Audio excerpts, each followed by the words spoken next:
PGT की तैयारी करने वाले मेरे सभी प्रिय साथियों को मेरा प्यार भरा नमस्कार। और आज की वीडियो में हम लोग डिस्कस करेंगे टीएस इलियट का एक प्ले, एक नाटक जिसका नाम है दी फैमिली रीयूनियन।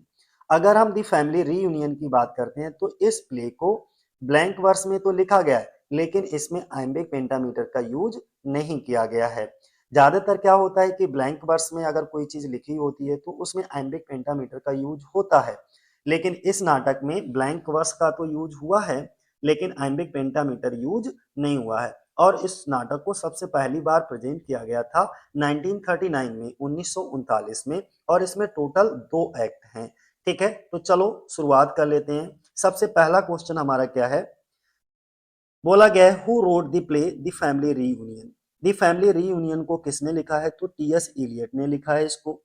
दूसरा क्वेश्चन है हमारा, इन विच ईयर, कौन सी साल बाद the family reunion first presented. हमने क्या बताया कि पहली बार किस साल इसको प्रेजेंट किया गया था, किस बार आया था, तो 1939 में। सी ऑप्शन हो जाएगा हमारा। अगला क्वेश्चन क्या है, the play the family reunion is written in which form of verse. Important है, ध्यान बनाए रखना। बोला गया है कि फैमिली रीयूनियन नाटक किस तरह की कविता में लिखा गया है, यानी कि इसमें जो मीटर का यूज किया गया है वो कौन सा यूज किया गया है, तो इसको ब्लैंक वर्स में यूज किया गया है।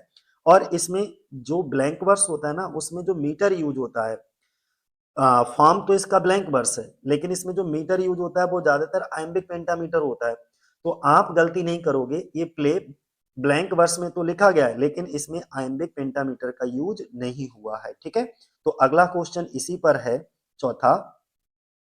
ऑल दो यद्यपि रिटन इन ब्लैंक वर्स, इसको ब्लैंक वर्स में तो लिखा गया है, the play is not written in iambic pentameter, लेकिन इसमें आइम्बिक पेंटामीटर का यूज नहीं किया गया। ब्लैंक वर्स में लिखे जाने के बावजूद भी इस नाटक में किस चीज का प्रयोग नहीं किया गया, तो आइम्बिक पेंटामीटर का प्रयोग नहीं किया गया। द फैमिली रीयूनियन की अगर हम बात करें तो इसमें टोटल एक्ट कितने हैं, how many acts are there in family reunion. तो इसमें 2 एक्ट का प्ले है ये, ध्यान बनाए रखना कितने एक्ट का है, 2 एक्ट का। Where is the setting of the play the family reunion. ये जो द फैमिली रीयूनियन है, इसकी सेटिंग कहाँ दिखाई जाती है, तो बिसवुड में इसकी सेटिंग दिखाई जाती है। ठीक है, सी ऑप्शन है। बिसवुड इज डिस्क्राइब्ड एज, इस प्ले में जो बिसवुड है उसको डिस्क्राइब किया गया, तो किस रूप में बताया गया है, तो ये इंग्लैंड के उत्तर में एक आलीशान घर है, और उस आलीशान घर का नाम बिसवुड है। ठीक है, और उसी घर में इस प्ले की सेटिंग दिखाई गई है। तो हम सी ऑप्शन पर जाएंगे, a stately home in the north of England. अगला 8वें नंबर का क्वेश्चन है हमारा, बोला गया है which Greek myth does Eliot use in the family reunion. The family reunion में इलियट ने किस ग्रीक कहानी का इस्तेमाल किया, तो ओरे स्टेट्स। ठीक है, और स्टेट्स का इस्तेमाल किया, सी ऑप्शन हमारा हो जाएगा। अगला 9 नंबर का क्वेश्चन है हमारा, the family members gather at Bishwood to celebrate whose birthday. परिवार के लोग बिशवुड, जो एक आलीशान घर था, उसमें किसका जन्मदिन मनाने के लिए इकट्ठा होते हैं, तो एमी का जन्मदिन मनाने के लिए इकट्ठा होते हैं, सी ऑप्शन हो जाएगा हमारा। 10 नंबर का क्वेश्चन है, who returns to Bishwood after 8 years. 8 साल बाद बिशवुड में कौन लौटता है, तो हैरी लौटता है, बी ऑप्शन हो जाएगा हमारा। अगला क्वेश्चन है, how long had Harry been away before returning to Bishwood. Question को उसी तरीके से घुमा करके पूछ लिया गया है कि बिशवुड लौटने से पहले हैरी कितने समय तक बाहर रहा था, तो 8 साल बाद वापस आया था, तो 8 साल ही बाहर रहा होगा, डी ऑप्शन हमारा हो जाएगा। 12 नंबर का क्वेश्चन है, what feeling troubles Harry when he returns. Harry के लौटने पर उसे कौन सी फीलिंग परेशान करती है, तो उसको ऑब्सेशन और गिल्ट की जो फीलिंग होती है वो उसको क्या करती है, परेशान करती है। अगला, हैरी बिलीव करता है that he has murdered whom. Harry को लगता है कि उसने किसका मर्डर कर दिया है, तो उसे लगता है उसने अपनी पत्नी का मर्डर कर दिया है, तो सी ऑप्शन हो जाएगा। Who is Agatha in the play. इस प्ले में अगाथा कौन है, तो इस प्ले के अंदर अगाथा जो दिखाई जाती है वो हैरी की आंटी दिखाई जाती है, तो सी ऑप्शन हो जाएगा, हैरीज आंटी। 15 नंबर का क्वेश्चन है हमारा, what explanation does Agatha give for Harry's guilt? बोला गया है कि हैरी की गिल्टी के लिए अगाथा क्या एक्सप्लेनेशन देती है? तो वो जुनून, यानी कि ऑब्सेशन का मतलब होता है जुनून। ठीक है। अगला 16 नंबर का क्वेश्चन है। बोला गया है according to Agatha Harry inherited the obsession from. Agatha के अनुसार हैरी को ऑब्सेशन यानी कि जुनून विरासत में मिला। ये जो जुनून ऑब्सेशन था वो उसको किससे इनहेरिटेड हुआ था, किससे विरासत में मिला था? तो उसके पिता से, हिज फादर। बी ऑप्शन हो जाएगा हमारा। अगला 17 नंबर का क्वेश्चन है। What did Harry's father want to do when Harry was still in the womb? मतलब ये हुआ कि हैरी जब गर्भ में था, बॉम्ब का मतलब क्या होता है? गर्भ। जब हैरी जो है पेट में था, गर्भ में था, तब उसके पिता क्या करना चाहते थे? अपनी पत्नी को मारना चाहते थे, kill his wife. B option. 18 number का क्वेश्चन है। How does Harry feel after hearing the truth from Agatha?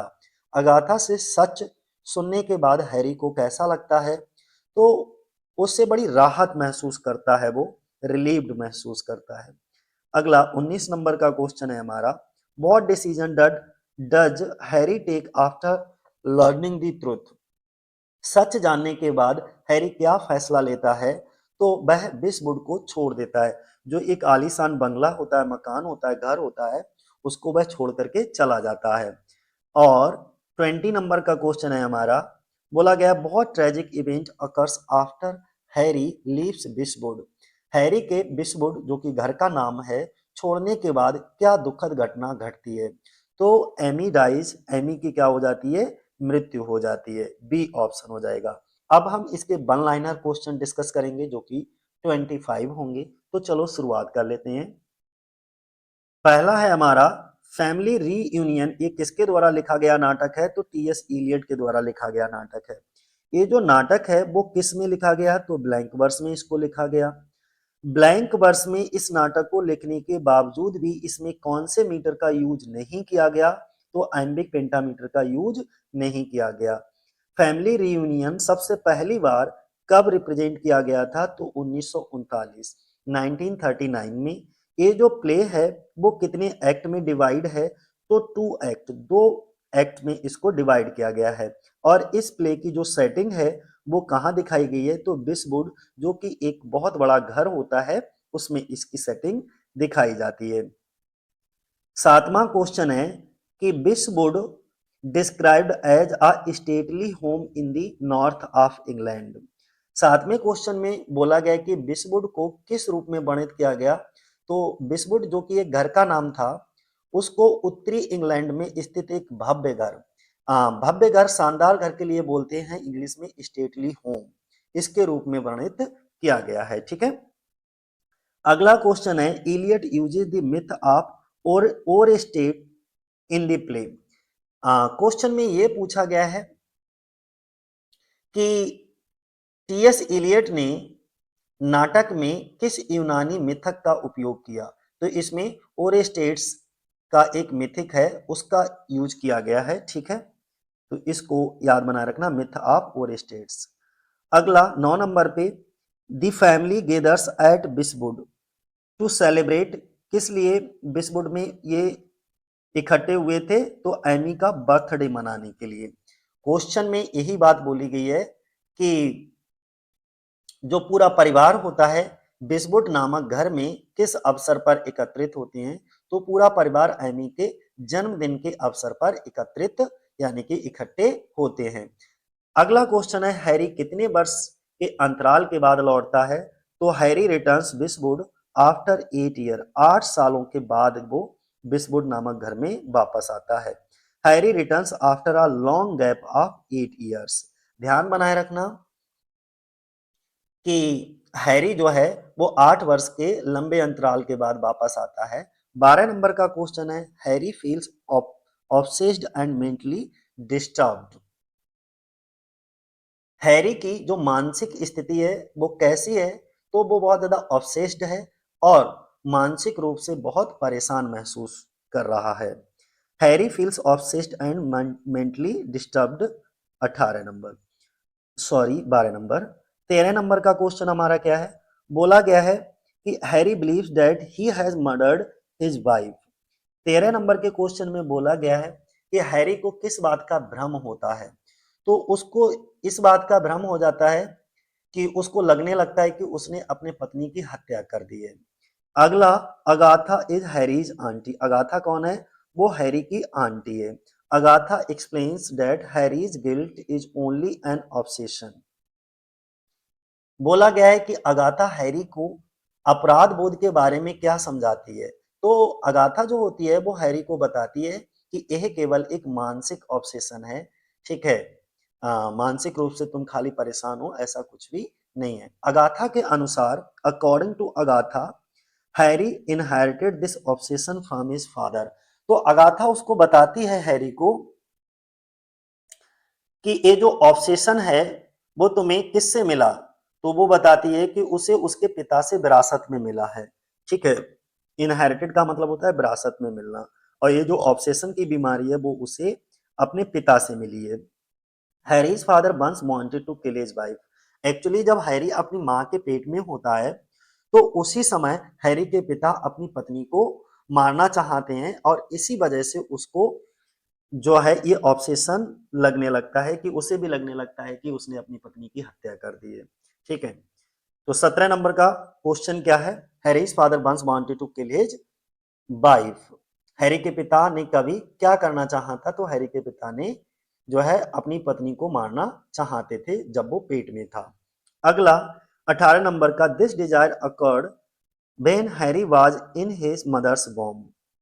18 number पे यही बात बोलेगी जो मैंने बताई है आपको कि ये इच्छा कब उत्पन्न हुई, ये इच्छा तब उत्पन्न हुई जब हैरी अपने माँ के गर्भ में था। 19 नंबर का question, after hearing this truth Harry feels relieved. जब ये सच्चाई सुनता है तो हैरी कैसा महसूस करता है, बहुत ज्यादा रिलीव्ड महसूस करता है, ठीक है। ध्यान बनाए रखना इस बात को।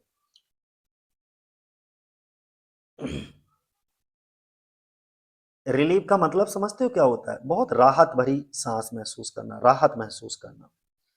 अगला क्वेश्चन हमारा क्या है, 20 नंबर पे बोला गया है कि हैरी डिसाइड टू लीव बिशवुड, और इसके बाद हैरी जो होता है वो डिसाइड कर लेता है कि बिशवुड घर को छोड़ करके चला जाएगा। बिशवुड क्या होता है, उसके घर का नाम होता है, और इस घर को वो हमेशा के लिए छोड़ करके चला जाएगा। Harry's departure leads to a tragic consequences. अब 21 नंबर पे क्या होता है, हैरी के जाने का क्या परिणाम होता है, कौन से कॉन्सिक्वेंसेस होते हैं, तो उसके जाने के बाद एक दुखद परिणाम सामने आता है, ठीक है, ट्रेजिक कॉन्सिक्वेंसेस। और वो दुखद परिणाम क्या होता है कि उसकी माँ, जिसका नाम एमी होता है, उनकी मृत्यु हो जाती है, ठीक है। His Harry leaves, his mother Amy dies. 23 number पे पूछा गया है कि द प्ले नाटक ब्लेंड्स, मिश्रण है family conflict with psychological guilt. है ये जो नाटक है वो किन दो मुख्य तत्वों से मिलकर के बना है, या किन दो चीजों को बताया गया है इसके अंदर, तो एक तो पारिवारिक संघर्ष दिखाया गया है, फैमिली कॉन्फ्लिक्ट, कॉन्फ्लिक्ट का मतलब होता है संघर्ष, द्वंद्व। और एक दूसरा बताया गया है मनोवैज्ञानिक अपराध बोध, साइकोलॉजिकल गिल्ट, इनको जोड़ता है, ठीक है। 24 नंबर का, और ये आखिरी है इस वीडियो का, the story reflects theme of obsession guilt and inheritance. अगर आपसे ये पूछा जाए कि इस प्ले के मुख्य विषय यानी कि मुख्य थीम्स कौन कौन सी हैं, तो आप बताओगे कि इस कहानी की जो मुख्य थीम्स हैं वो ऑब्सेशन है, गिल्ट है, और इनहेरिटेंस। इनहेरिटेंस का मतलब क्या होता है, विरासत, ठीक है।